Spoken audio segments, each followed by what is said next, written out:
हर हर महादेव। तर आज आम्ही आता सकाळी हरिद्वारवरून सोनप्रयागसाठी जायला निघालो आहे आणि या व्हिडिओमध्ये आपण Haridwar to Sonprayag bus journey, त्यानंतर त्याची पूर्ण तिकीट दर वगैरे किती आहेत, पूर्ण खर्च किती येतो, आपल्याला कोणत्या रूटने जातो, प्रवास कसा असणार आहे, या सर्वांची माहिती मिळणार आहे। त्यासाठी हा व्हिडिओ नक्की शेवटपर्यंत बघा आणि चॅनलला नवीन असाल तर चॅनल नक्की सबस्क्राईब करा। आत्ता सकाळचे 5:30 वाजलेत। आमचा 5:15चा रिपोर्टिंग टाईम होता। एक 10 मिनटं आपण उशिरा झालो आहे। 5:30 वाजता बस निघेल। सकाळी 5 वाजल्यापासून बसेस सुरू होतात। लास्ट बस 9 पर्यंतची असते आणि आपण ऑनलाईन रेड बस ॲपवरून तिकीट बुक केलं आहे।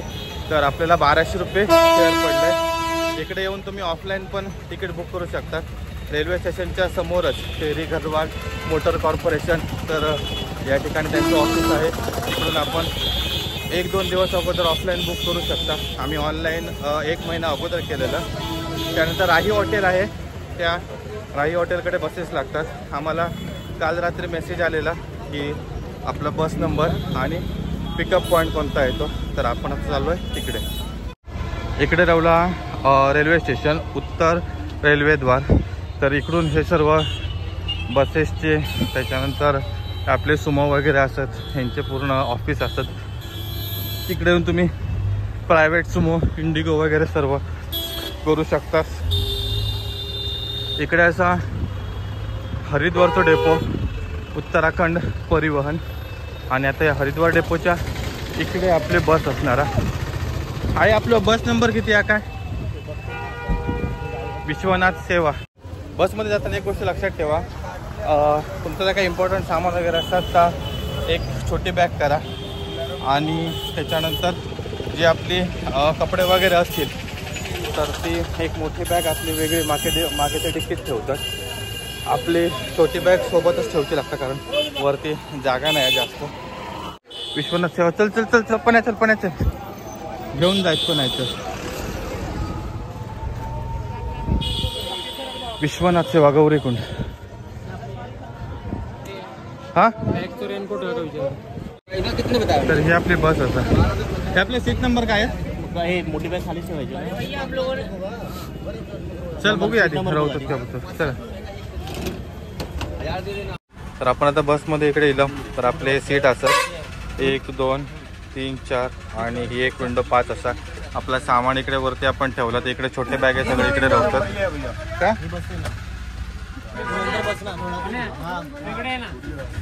आणि मग त्याच्यानंतर इकडे पण बघा आपले सगळे छोटे बॅग आपण सगळे ठेवलेले असतात। सीट सगळे आपण बघितले आहेत सर्वेच। इकडे पुराणा, इकडे उपेश दादा हैसर, मंगोर हैसर आणि मी इकडे पाठीमागे। पाण्याची बॉटल लावली आहेत 2 काय। राही हॉटेल असं इकडे, तर या राही हॉटेलकडे या ठिकाणी सर्व बसेस लागतात। आपल्या आता बघूया कधी सुटतं ते। 5:30चा टाईम दिल्याने होतो, तर 5:30 वाजून गेलेत। बाकीचे सर्व हे बघा, हे सर्व बसेस आता निघतातच एक एक करून। हिमगिरी एक्सप्रेस, त्याच्यानंतर अजून काय काय बसेस असतात। चला आपली बस आता निघते।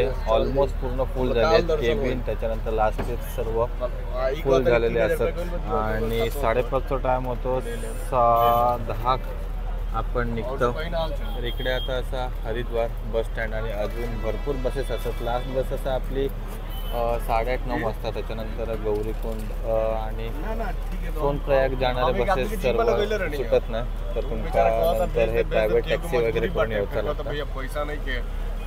टोटल 8 तास लागतात जर्नी असा, पूर्ण घाटातून असा, त्यामुळे 8 तास लागतात। मग वाटतं 300 किलोमीटरचं रनिंग असा।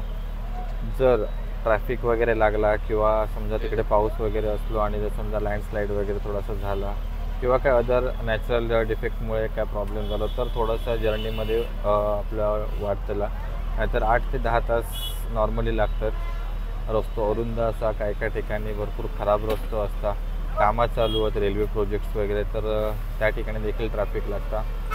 तर आता बघूया आपल्याला किती वेळ लागतो तो। जय गणपती बाप्पा मोरया। तर आपली बस आता इकडून निघाली आहे हरिद्वारवरून। हे सर्व बसेस असतात ते नंतर सुटणारच। त्याच्यानंतर इकडे प्रायव्हेट सुमो, बोलेरो असतात, त्याच्यानंतर छोटे आपण कार करून देखील आपण येऊ शकतो. तर इकडून आता बघूया आपण पहिल्यांदा ऋषिकेशला जातलो. ऋषिकेश नंतर कसे कसे आपले स्टॉप गुप्तकाशी वगैरे फाटा वगैरे सर्व करत आपण सोनप्रयागला पोचणार आहोत. तर देहरादून हायवेक लागलो आपण आणि इथून आता पहिला आपलं स्टॉप असतो ऋषिकेश. बस तर ऑलमोस्ट फुल असा, फक्त हे जे 1-2 सीट असतात ते ऋषिकेशला भरणार आहेत. बाकी सर्व सीट पॅक असतात. ऑनलाईनला 50% बस भरलेली आणि त्याच्यानंतर ऑफलाईनला त्यांनी म्हणजे काल जर बुकिंग केलं तर त्यांना बाकीची पूर्ण केबिन आणि सर्व भरल्याने. त्या ब्रिजचं वगैरे आपलं काम सुरू होता मागच्या वर्षी, त्यामुळे इकडे आमचा भरपूर ट्रॅफिक लागलेला. यावर्षी बहुतेक रस्ते झालेले आहेत असं मोठं, म्हणजे आम्ही आधीचे जे यूट्यूब व्हिडिओ इन्स्टा व्हिडिओ वगैरे बघितलं होतं. आता एक्झॅक्ट आपण परिस्थिती बघूया आजची काय असं ते. आता सोमवार 9 जून ऋषिकेशला इलो सरळ रस्तो जाता तो ऋषिकेश शहरात जाता आणि असा 4 धाम यात्रा मार्ग. तर या ठिकाणाहून सर्व बसेस केदारनाथ बद्रीनाथ त्याच्यानंतर हेमकुंड साहेब गंगोत्री यमुनोत्री या ठिकाणी जातात सर्व.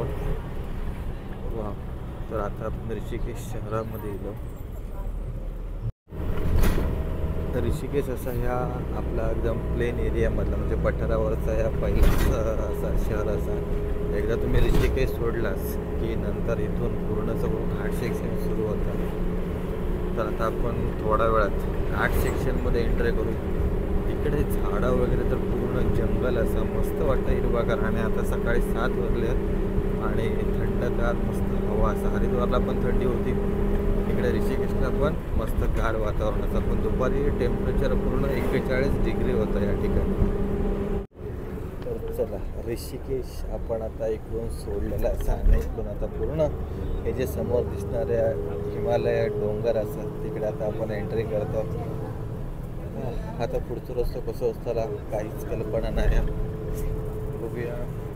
ॲक्च्युली वातावरण व्यवस्थित असा हवा पाऊस वगैरे जरा असा म्हणजे जास्त असं हेवी वगैरे असतं नाही, कारण इकडे अनएक्सपेक्टेड सर्व वातावरण असतं. कधी पण पाऊस पडता, त्याच्यानंतर लँडस्लाईड वगैरे होता. लास्ट इयरला जवळपास आम्ही 7 ते 8 तास अडकलेलो. तर ह्यावेळी बघूया कशी कंडिशन असते ती. तर प्रत्येक वेळी आपण अपडेट तुमका देतच राहतो. व्हिडिओ नक्की बघा जर तुम्ही केदारनाथ बद्रीनाथ यमुनोत्री गंगोत्री धाम या 4 धाम यात्रेसाठी येत असाल किंवा पंचकेदार हेमकुंड साहेब, तर यासाठी ही व्हिडिओ नक्की बघा. केदारनाथ 230 किलोमीटर. गंगा नदी खूप मस्त असे व्ह्यू असा आता पर्वतरांगांचा.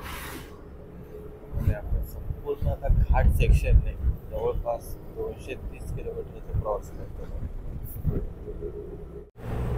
हे समोर जे तुम्ही टावर बघताच ना, तर ते बंजी जम्पिंगचे असतात आणि इकडे ऋषिकेशला बंजी जम्पिंग. त्याच्यानंतर आता हे जे सर्व पिकअप वगैरे लागलेले असतात, तर हे असं तर राफ्टिंगचे रिव्हर राफ्टिंग तर त्या देखील खूप प्रसिद्ध असतात. ह्या पूर्ण ॲडव्हेंचर गेमसाठी ऋषिकेशला खूप जण येतात. त्याचसोबत ऋषिकेश आपला योगनगरी असं म्हणजे योग ज्ञान साधना वगैरे करण्यासाठी भरपूर सारे लोक हे ऋषिकेशला येत असतात. मस्त असे इकडे ब्रिज बांधलेले असतात आणि ही गंगा नदी असं तर आपण गंगेच्या तीरावरच प्रवास करतो. सुंदर असे इकडे ब्रिज असत. इकडे साईडला म्हणजे आपल्या राईट साईडला तुम्ही असे मातीचे ढिगारे वगैरे बघतात ना, ते बघा हे पावसात वगैरे लँडस्लाईड होतात आणि सगळं ढिगारं अख्खोच्या अख्खो इकडे खाली येतात आणि मग असे बाजू करूचे लागतात. त्यावेळी मस्त चालू होतात कधी पण, म्हणजे पाऊस जोरात मोठा जर पाऊस चालू तर असं 100-200 मीटरचं पॅच पूर्णपणे खाली येतात. मग त्याच्यासाठी 10-12-18 तास कधी कधी 2-2 दिवसापर्यंत दिवस रात्र मशीन चालू असतात आणि तो रस्तो पूर्ण क्लिअर केला जातात.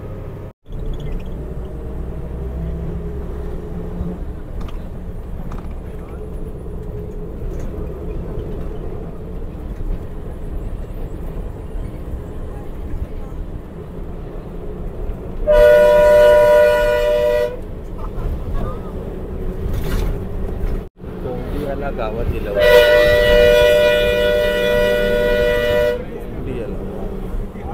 तर आतापर्यंत चांगलं मिळालं, पण ट्रॅफिक पण खूप असा, म्हणजे गाडी खूप जातात आणि खूप जण दर्शनासाठी चालले आहेत केदारनाथ बद्रीनाथ धामला.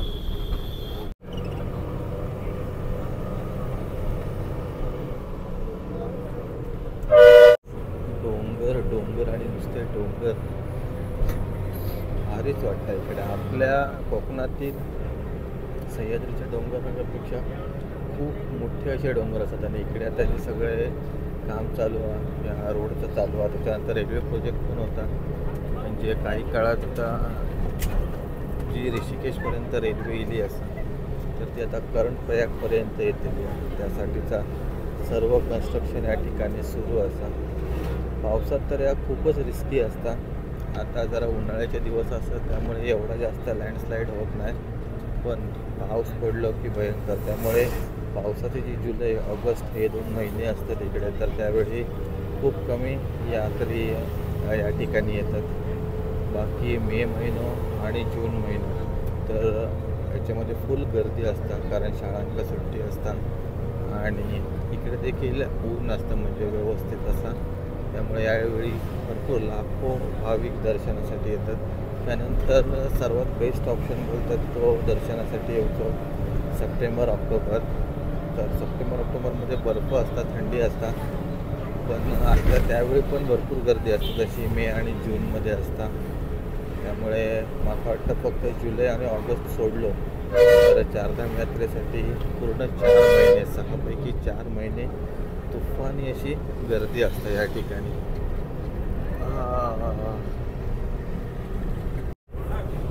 जर तुम्ही प्रायव्हेट गाडी करून येलास ना तर या ठिकाणी तुमचा भरपूर ऑप्शन असत असेल, मॅगी पॉईंट वगैरे आणि नाश्ता वगैरे सेंटर सर्व असत. पण जर बसमध्ये येलास तर फक्त मला वाटतं काहीच ठिकाणी रेअर ठिकाणीच गाडी थांबवली जातात 1 ते 2 वेळा. नाहीतर मोस्टली आपल्या देवप्रयाग जे संगम वगैरे असतात किंवा मधली जे डेस्टिनेशन असतात ते आपल्या कवर करून नाही भेटत.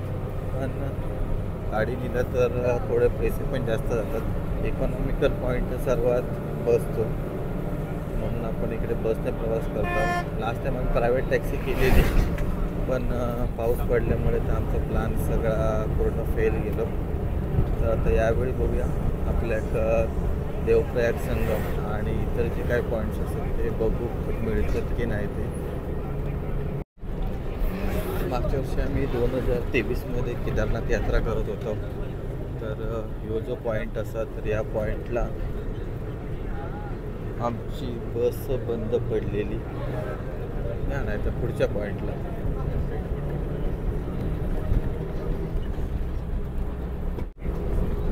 बघा इकडे बहुतेक ठिकाणी कन्स्ट्रक्शन सुरू असा. पण इकडे रेल्वेचे टनेल प्रोजेक्ट त्याच्यानंतर जे ब्रिज वगैरे असतात तर ही सर्व कामं सुरू असतात इकडे. आणि येणारे गाड्या पण भरपूर असतात जे भाविक दर्शन घेऊन येतात आणि त्यासोबत जाणाऱ्या गाड्यांची पण संख्या खूप असतात. पहिले जे 2 आठवडे होते त्याच्यामध्ये भरपूर साऱ्या भाविकांनी चारधाम यात्रेमध्ये दर्शन घेतलेलं होता. खूप गर्दी पण होती. तर यावेळी आपल्या बघूया की गर्दी कशी भेटतात ती याच्यावर डिपेंड असा.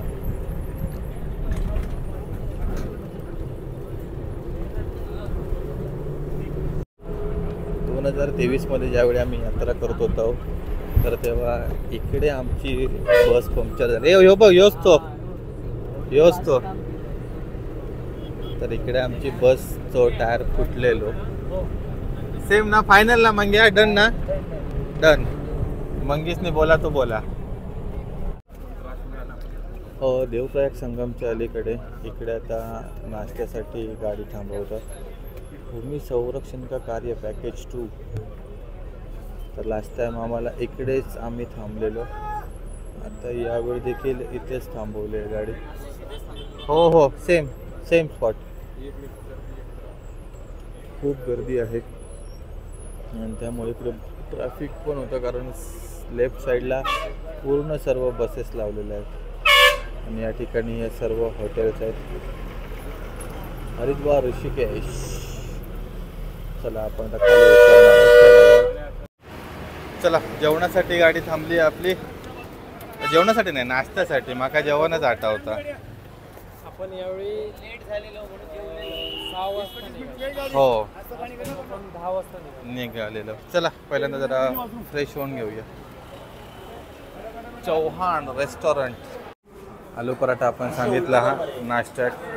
तर इथे और इसमें अरे काही फालतूगिरी आहे यांची. बघ तरी चेहरे का जसे का आमच्या उपकाराकच येतं सेम. आलू पराठा. तर इकडे आपल्या भाजी, त्याच्यानंतर ह्या लोणचा असा, दही असा. नाश्ता झालो आमचं, मस्त होतो नाश्ता. आलू पराठा मागवलेलो, त्याच्यासोबत लोणचा वगैरे सगळा मिळालेला. चव पण चांगली होती. फक्त माणसं थोडीशी जरा तो ऑर्डर घेणार होतो तो सर्व जरा हलकट होतो. नुसतं आईशपथनं आमका म्हणजे एक ऑर्डर तर आमका त्यानं अर्धी खालेली दे दिलेली आहे. मागच्या वेळी चांगली माणसं मिळालेली, यावेळी जरा थोडी डेंजर माणसं मिळत होतं. आता टोटल आमचा नाश्त्याचा बिल नाही म्हटलं तरी किती 360 झाला, म्हणजे एक 70 रुपये पर पर्सन. पाण्याचा उपास असल्यामुळे पाण्यानं फक्त लसी पिवलं. बाकी आम्ही सगळे आलू पराठा घेतलेलो.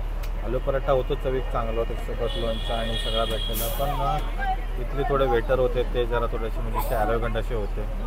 बाकी लास्ट टाईम आम्ही इथे जाऊ त्यावेळी खूप चांगले माणसं मिळाले. काल पण हरिद्वारमध्ये आमचं एक हॉटेलवाला मिळालं, तो पण तसंच होतो.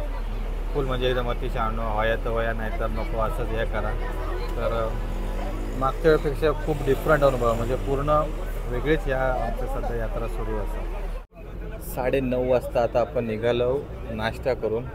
आता बघूया पुढचा प्रवास कसा होता तो. पुढे पण आता असंच सेम पूर्ण घाटीच्याच रस्त्यानं जाऊचा असा. आज ऊन असा, पाऊस अजून तरी काही भेटला नाही किंवा वातावरणात अजून काही चेंज बघूक मिळालेलं नाही. आता इथून पुढे देवप्रयाग संगम येतोला. तर देवप्रयाग संगम आपल्या बसमधूनच बघूक मिळतोला, कारण आपण प्रायव्हेट टॅक्सी वगैरे किंवा केली प्रायव्हेट गाडी तरच फक्त आपल्या तिकडे थांबण किंवा संगमाच्या ठिकाणी जाऊ देता. बसमधून जर तुम्ही प्रवास करत असाल तर तुमका नाही तो बघूक मिळत. देवप्रयाग 10 किलोमीटर 108 आणि बद्रीनाथ असा 236. आपण जातलो केदारनाथला. चारधामातले दरड वगैरे कोसळून रस्ता पूर्ण बंद होत असतात. तर त्याच्यामुळे आता आपण मगाशीच बघितलं की जाळी वगैरे लावण्याचं काम सुरू असतं. ज्या ठिकाणी जास्त करून दरड वगैरे कोसळण्याचे प्रकार असतात तर त्या ठिकाणी संपूर्ण सगळा कव्हरअप करतात जाळी करून. बघूया आता त्या काम कधी पूर्ण होत आता. ते बघा ह्या पोर्शनला पूर्ण जाळी लावण्याचं काम सुरू असतं. तर पावसात हे सगळा खाली येतात पूर्ण 100-200 मीटरचं पॅच. आणि त्यावेळी पूर्ण सगळी जी वाहतूक असतात ती 17-18 तास 2-2 दिवस पूर्ण बंद असतात. तर त्याच्यासाठी वर उपाय म्हणून आता इकडे सगळं या रेलिंगचं आणि काम सुरू असतं. तर ह्या पूर्ण इकडे टनेलचं आणि काम सुरू असतं. तर रेल्वे प्रोजेक्ट असा कर्णप्रयागपर्यंत त्याच्यासाठीचा पूर्ण रेल्वेचे टनेल आणि ब्रिजेसचे कामं पूर्ण जोरदार सुरू देवप्रयाग संगमच्या इकडे गेलं तर इथून आपल्याला फक्त बसमधूनच बघूक मिळतं. हे बघा देवप्रयाग संगम. वाव, यावेळी तर मस्तच बघूक मिळालं. नाहीतर आपण प्रायव्हेट गाडी करून येला तरच फक्त इकडे खाली उतरून वगैरे आपल्याला जाऊक मिळतं. तर लास्ट टाइम आमचा तो प्लॅन चाललेलो की आपण देवप्रयागला वगैरे किंवा हे पंचप्रयाग असं ते आपण बघायचे, पण तर काही पॉसिबल झाला नाही पावसामुळे. सुंदर इथून मुख्य गंगा म्हणजे गंगेचं नामकरण होता. इथून आता आपल्या का श्रीनगर 33 आणि बद्रीनाथ हा 240. अजून अर्धा टप्पा आपलं बाकी असा. केदारनाथ किती किलोमीटर आहे, गौरीकुंड काय कळत नाही. मुख्य गंगाचं नामकरण होता त्या ठिकाणी. खूप लाखो भाविक या ठिकाणी देवप्रयाग संगम या ठिकाणी दर्शनात येतात, तीर्थस्नानासाठी येतात.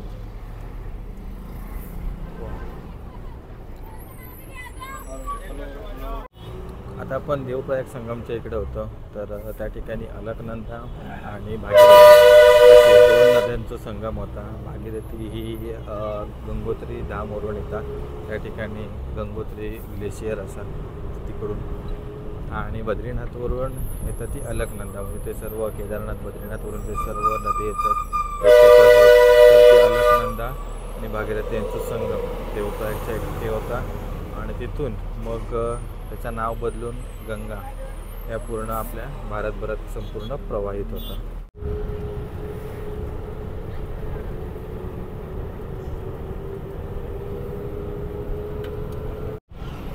श्रीनगरमध्ये इलव आणि आपल्या केदारनाथ किंवा हरिद्वार बद्रीनाथ हायवे आहे, त्या हायवेवरचा एक मोठा शहर असा.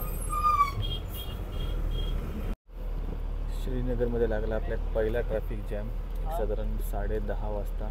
बघूया आता कधी सुट्ट होते, कारण श्रीनगरमध्ये थोडंसं रस्ता जरा छोटं असा, त्याच्यामुळे ज्यावेळी जास्त रहदारी असतात त्यावेळी या ठिकाणी नेहमीच वाहतूक कोंडी होता. आपण बघूया आता कधी सुट्ट होते. केदारनाथ 123 किलोमीटर. इकडचा रस्ता काय जाता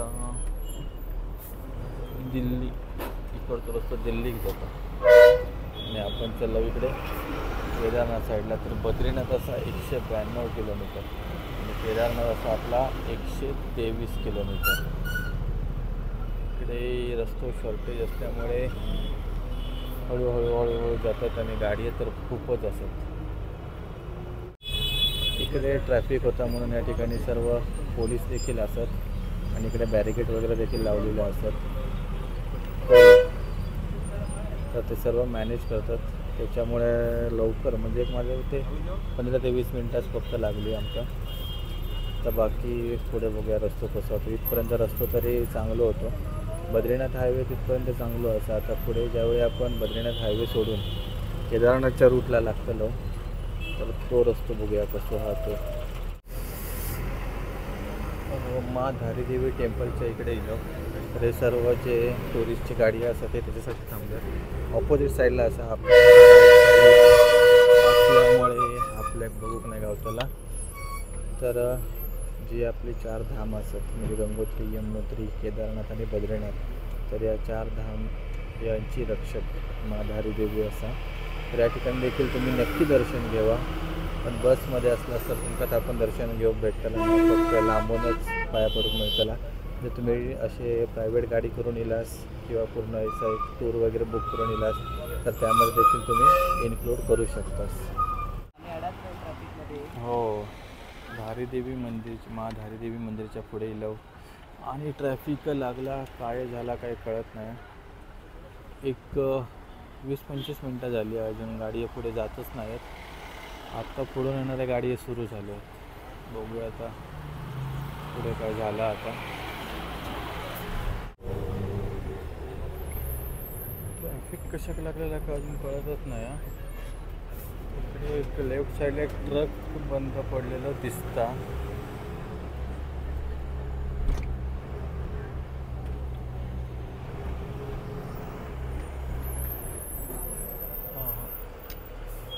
पुढे काम सुरू आहे, पुढे काम सुरू आहे. इकडे अडकले 2 गाडी, ट्रक आणि नंदादेवी सोडली. रस्ते छोटो असल्यामुळे सिंगल गाडी पोलीसवाले सोडत होतो, पण आता 2 व्हीलरवाल्यांचा अजिबात थार नाही, सगळ्यात जाम करून टाकले. त्यात आणखीन 4 व्हीलरवाले पण मध्येच येऊन मागणं घुसतात. पोलीसवाले मगापासून एवढे 2-3 जणांना पाठी पेटाळले तरी पण कोण ऐकत नाही. किती बघा यांच्यामुळे लय ट्रॅफिक होता, आणि पूर्ण जवळपास माझ्या मध्ये यात भरपूरच लाईन वाढली असते. ऑन टाईम मस्त की पोचणार होतो. आता या लागला ट्रॅफिक या म्हणजे मध्ये 4थी खेप असा, अजून किती वेळा ट्रॅफिक लागताना काय माहिती. ट्रक बंद पडला असेल, त्याच्यात सगळेजण धक्को मारतातच, कारण तो माझे दगड अडकलेला तो येत नाही. 2 व्हीलरवाल्याने तर अजूनच जाम करून टाकले नाही सगळं. ती बस पण एकदम त्या टर्निंगला त्याचे येऊन अडकली. आता छोट्या गाड्या सोडायला सुरुवात केलेली आहे, पण मोठ्या गाड्या सुटणार नाही, तर त्यासाठी ते JCB आणि मागवलेलं आहे. हे उगाच आहे शपथ ना, मध्ये मरतात नुसते आराम करत आले. त्यांच्यामुळे ट्रॅफिक अजून जाम होतं. आता क्रेन आली, क्रेन जी लावली आणि आता क्रेनने खेचून तो ट्रक बाजूला केला आहे. 1 तास झाला पूर्ण, 1 तासापासून अडकलेलो. सर्व जी मंडळाची पूर्ण गोंधळ करत होते आणि त्यात ते टू व्हीलरवाले ते पण भयंकर एकदम ट्रॅफिक जाम करत होते. चला आता निघू एक थोड्या वेळात. ट्रॅफिक आणि ट्रॅफिक 1 तास ट्रॅफिक लागलेला. आता गाडी आहे फक्त मोजा किती लांब ट्रॅफिक लागलेला काय फुल. म्हणून या ठिकाणी सगळं अनएक्सपेक्टेड असतात. त्यामुळे आपल्या प्लॅन करताना एखाद दुसरा दिवस स्पेअरच ठेवतो लागतात, ऑप्शनच नाही. कारण इकडे रस्ते कंजेस्टेड असतात. जर नॅचरल काय डिझास्टर इला तरी देखील पूर्ण सोयीसुविधा अपुरे असतात. कारण जवळपास भाविकच एवढे येतात कॅपॅसिटीपेक्षा जास्त, त्याच्यामुळे हे सर्व प्रॉब्लेम होते. तरी पण प्रशासन मदत करता, तत्पर असता, पण ते पण कमी पडतं. कारण एवढ्या माणसांना हँडल करणं म्हणजे खाऊची गोष्ट नाही. आईनं पुढे वागता ना या ट्रॅफिक बरा झाला ना. इकडे ट्रॅफिक इकडे गाडी थांबवलेली नाही आहे कारण यो पोर्शन पूर्ण डेंजर आहे. इकडे काम सुरू असतात, त्याच्यामुळे या पोर्शनमध्ये गाडी ठेवलेली नाही आहेत. लँडस्लाईडचं पूर्ण एरिया इकडनं आपल्याला नॉनस्टॉप जाऊचं लागतं. कधी पण पाऊस दिवस असतात त्यावेळी इकडनं कधी पण दरडी वगैरे कोसळू शकतो.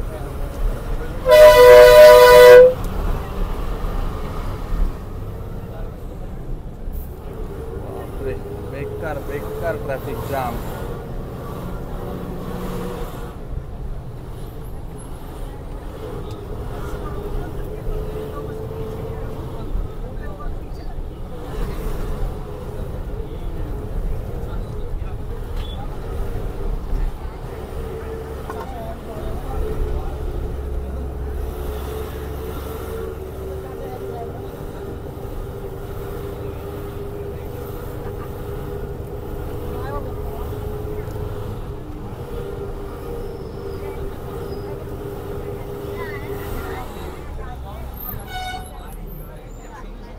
बघा हे ना एकान गाडी घातल्या आणि उतराने जाम करून टाकलंय सगळं.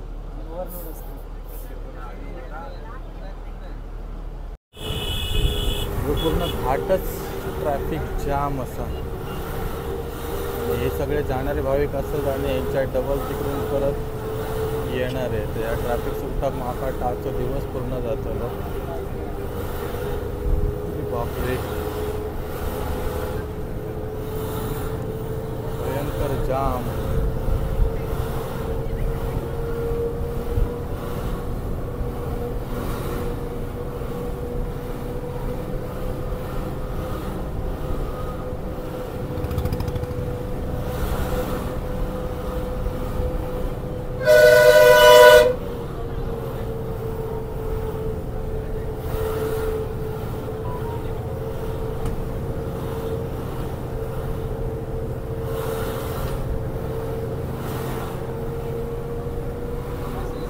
काय काय हां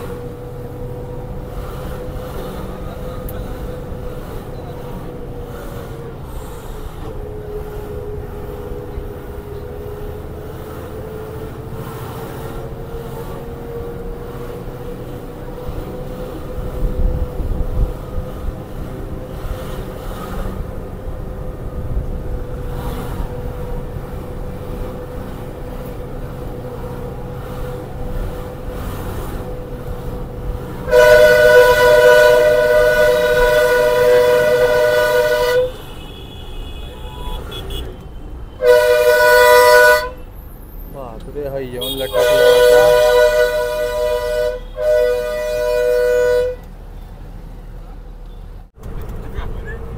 केदारनाथला येतानाचा खतरनाक रोड.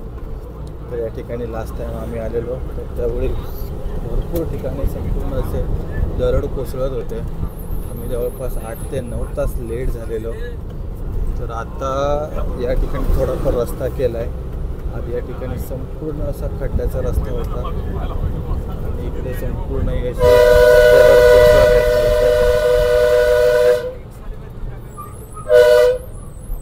बघा वरती खूपच डेंजर का. तर हे JCB वगैरे या ठिकाणी संपूर्ण क्लीनच करायचं काम चालू असतं त्यांचं. खूप डेंजर आहे. पाऊस पडल्यावर तर अतिशयच खतरनाक.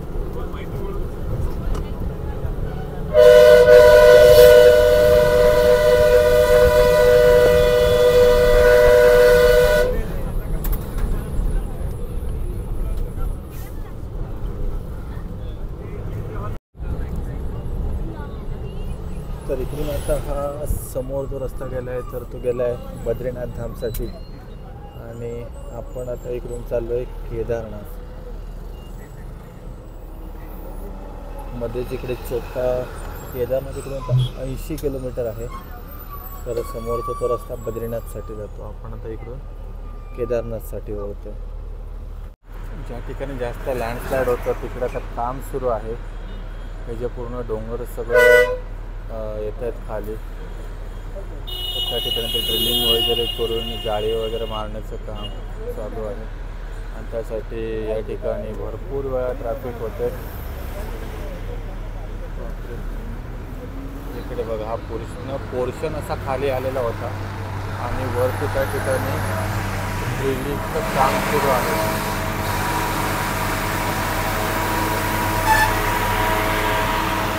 बापरे, वरती ड्रिलिंगचं काम सुरू आहे आणि इकडे खाली काम करतं. त्या पूर्ण पोर्शनला ड्रिल केलेलं आहे.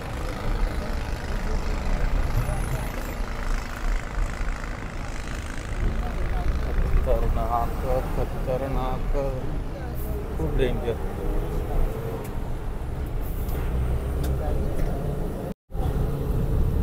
तर आपण अगस्त्यमुनीच्या पुढे आलो आहे आणि या ठिकाणी हा रस्ता पूर्ण एकदम कंजेस्टेड आहे. एखादी गाडी अशी चुकून पास होते. सिंगल गाडीचा रस्ता आहे आणि बाजूने पूर्ण ही धरण. तर हा रस्ता खूप चांगला केला आहे. लास्ट टाईम आम्ही आलेलो तर त्यावेळी इकडे सगळे खड्डे होते. तर आता हे डांबरीकरण वगैरे खास यात्रेसाठी केलेलं आहे. अजून आता एक पॅच आहे तो आता बघू.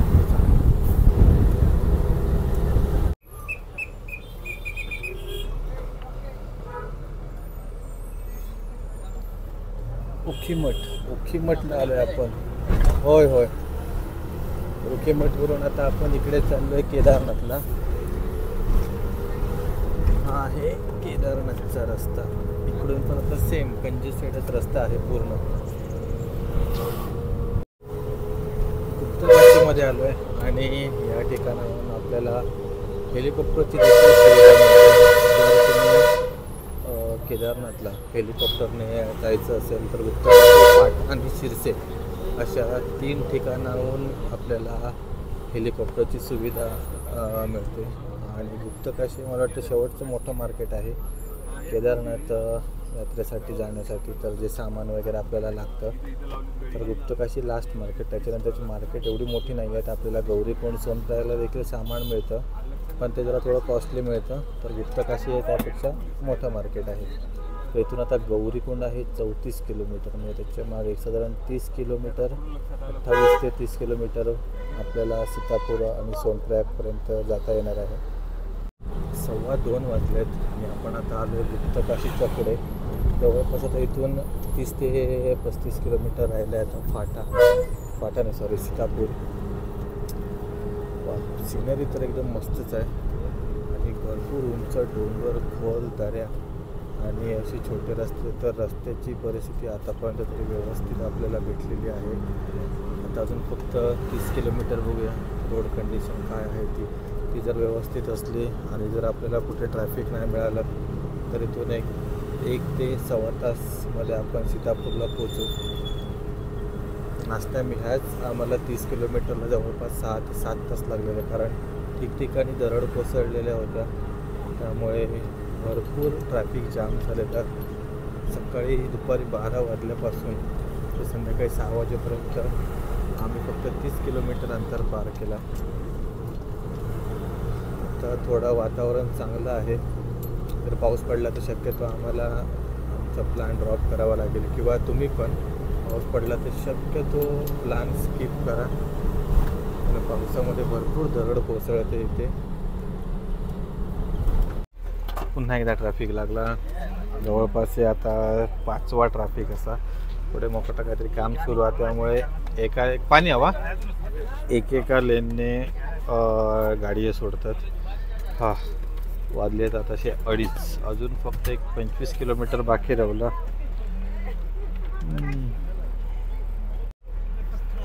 रोड आतापर्यंत चांगलं मिळालं. चारधाम यात्रेपूर्वी बहुतेक रोडचे कामं केल्याने आहेत, त्यामुळे रोड चांगलं मिळालं. आता आम्ही गुप्तकाशीच्या पुढे गेल्यावर जो रोड आधी पूर्ण कंजेस्टेड होतो, सिंगल लेन होतो, तर त्या रस्त्याचं काम थोडंसं अजून बाकी असं. काही काही ठिकाणी कॉन्क्रीट लेन केल्याने आहे, काही ठिकाणी पूर्ण हा जयशरीचा रस्ता पूर्ण असो खडबडीत. अजून पण कामं सुरू असतात तिकडे. वन साईड आता गाडी सोडूक सुरुवात केल्याने आहे. इकडे असंच असतं. काही ठिकाणी एकदम सिंगल लेनच एकच गाडी जाण्यापुरतं रोड असतं, किंवा काही ठिकाणी काम चालू असलं तर पहिले एका साईडच्या गाड्या सोडतात 20-30, नंतर दुसऱ्या साईडची सोडतात. असा करून पूर्ण ट्रॅफिक क्लिअर केला जातो आता. त्यामुळे शक्यतो तुम्ही खायच्या पण इकडे प्रवासात निघत असाल ना, तर शक्यतो लवकर निघा. उशीर जास्त केलास तर रात्र होतील, आणि शक्यतो नाईट ड्राईव्ह अवॉइड करा. तर इकडे ह्यो फक्त छोटासाच रस्ता असा, त्याच्यामुळे मग अशी सगळा ट्रॅफिक लागलेला. सिंगलच गाडी फक्त सोडत होते आहे ना. इकडे पण मोठं काम सुरू असं आहे बघा, त्याच्यामुळे एक गाडी सोडत होते. तर बघा इकडे सध्या काम सुरू आहे. जो ब्रिज करतात, म्हणजे इकडनं टर्निंगवरून गाडी येणार नाही जास्त.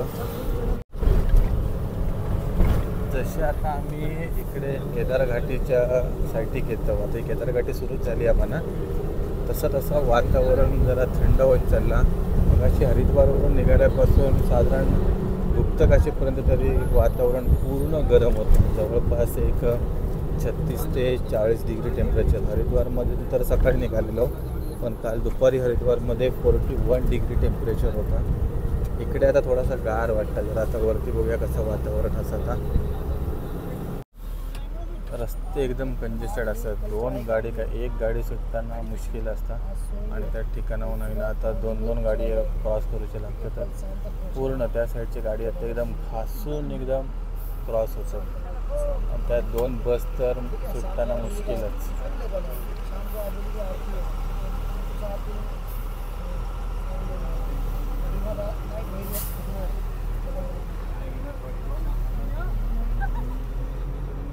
भयंकर कंजेस्टेड रस्ते आता.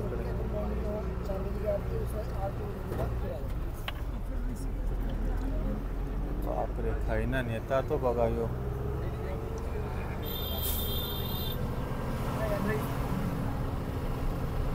हे सगळे परत केदारनाथवरून निघालेले सगळे भाविक. हेच परत आणखी ट्रॅफिक.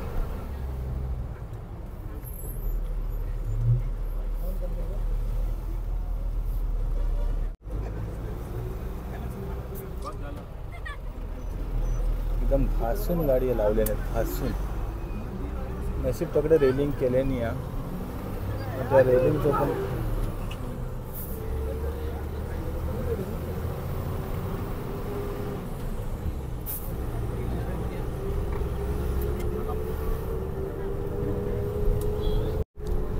घाटा क्रॉस केल्यानंतर हा जो रस्ता आहे हा पण खूप खतरनाक आहे, डेंजर आहे. कारण इकडे थोडा जरी पाऊस पडला तरी या ठिकाणी लँडस्लाईड होतं पूर्ण, आणि इथले रस्ते पण संपूर्ण खराब आहेत. कारण नेहमी या ठिकाणी संपूर्ण दरड कोसळत असते, आणि नेहमी ट्रॅफिक या ठिकाणी जाम होतं. तर पोकलॅन वगैरे JCB या ठिकाणी नेहमी रेडीच असतात. पूर्ण प्रशासनाचे सर्व व्यक्ती असतात, तर त्या देखील या ठिकाणी असतात. कारण कधी पण या ठिकाणी लँडस्लाईड होतं, आणि लँडस्लाईड झालं तर ते पूर्ण 100 ते 200 मीटर लांब, आणि संपूर्ण ते क्लिअर करायला किती तास लागतील त्याची काहीच गॅरंटी नसते. कारण क्लिअर केल्यानंतर देखील लँडस्लाईड होतच असते इकडे.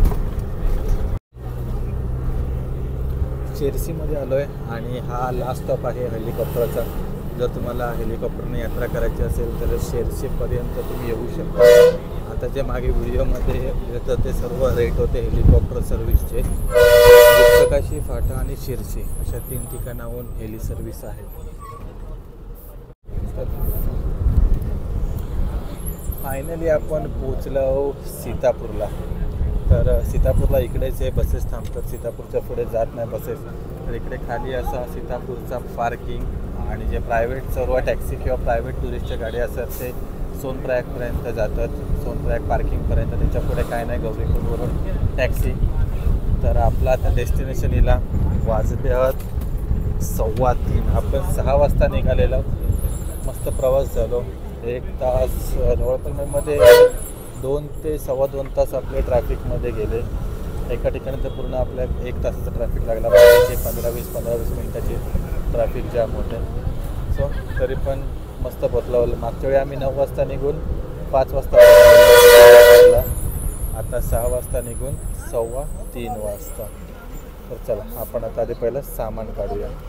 या बस प्रवासात आपल्या खर्च झालो 1200 रुपये तिकीटाचे. ते मी ऑनलाईन बुकिंग केला. जर तुम्ही ऑफलाईन बुकिंग केलं असतं 700-800 हजार रुपयापर्यंत तुमका बुकिंग मिळतं. जेवणाचं नाही पण नाश्ता आम्ही केलो त्या ठिकाणी 70-75 रुपये खर्च झालो. आणि इतर पाणी बॉटल वगैरे तो एक 40-50 रुपये मिळून आमका टोटल हरिद्वार ते सीतापूर पार्किंगपर्यंत पोचण्यासाठी आमका टोटल 1300 रुपये खर्च येलो. तर यो व्हिडिओ आता मी इकडेच एंड करते. आता आम्ही सामान उतरतो आणि आता ह्याच्या पुढच्या व्हिडिओमध्ये आपण सीतापूरवरून गौरीकुंडपर्यंत कसं जायचा तर त्याचा व्हिडिओ बनवतो, त्याची माहिती देतो. तर त्यासाठी तुमका किती खर्च येतो, काय काय ऑप्शन्स अवेलेबल असं त्याची सगळ्याची माहिती मी तुमका देताल. तर तो व्हिडिओ पण नक्की बघा. आणि मंडळी चॅनलला नवीन असाल तर चॅनल आपलं नक्की सबस्क्राईब करा. केदारनाथ यात्रेविषयी जर काही माहिती हवी असेल तर आपल्या कमेंट बॉक्समध्ये नक्की मेसेज करा.